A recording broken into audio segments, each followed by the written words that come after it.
Pour prospérer sur la durée, la lutte contre la corruption a besoin d'un cadre normatif et institutionnel efficace. Après 8 ans de mise en œuvre de la loi portant lutte contre la corruption, quelles sont les forces et faiblesses de ce test de référence? La question a fait l'objet d'une étude commanditée par l'ONG Alcrè dans le cadre du projet de renforcement des OSC pour la détection et la dénonciation de la corruption, projet de décorruption, mise en œuvre en association avec le FONAC et le soutien du REPASOC à travers le 11e Fonds européen de développement. En 2011, l'avènement de la loi 2011-20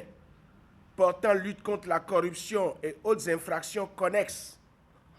a suscité beaucoup d'espoir et a permis au Bénin de s'approprier les normes des principales conventions internationales, notamment la Convention de l'Union africaine de 2003 et celle des Nations unies en 2005.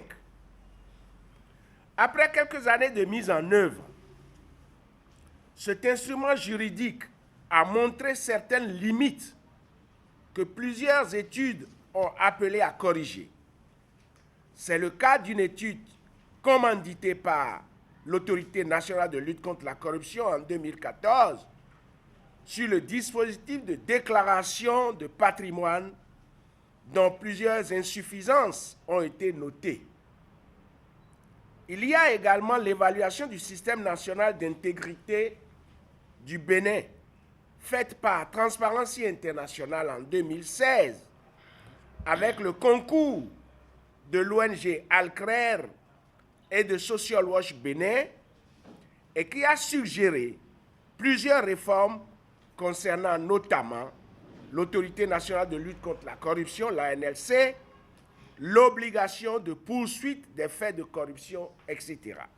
L'étude a mis l'accent sur les faiblesses intrinsèques de la loi et ses contradictions avec les textes nouvellement adoptés comme le Code pénal. Sur la base de ces insuffisances, les consultants ont proposé des points d'amélioration de la loi et suggéré un processus pour la gestion des amendements. Le 3 septembre 2019, au siège de l'ONG Alcrè, les organisations de la société civile ont été conviées pour examiner les propositions des consultants et valider le contenu de l'étude de référence qui présente la synthèse actualisée des insuffisances et autres incohérences dans le cadre juridique de la lutte contre la corruption. Les travaux ont débouché sur des propositions de grandes lignes devant servir à élaborer un document de position commune de la société civile qui sera officiellement présenté au gouvernement et au Parlement lors d'un atelier de plaidoyer en octobre. Persuadé que l'engagement de la société civile est essentiel à l'efficacité de la lutte contre la corruption,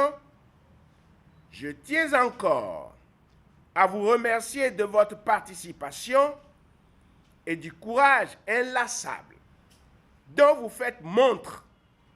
dans la veille citoyenne autour des politiques publiques de développement. Seule la mobilisation sociale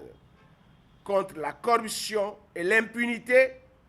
pourra durablement rompre la chaîne infernale de détournement des deniers publics qui empêche nos paisibles populations d'avoir accès aux services sociaux de base.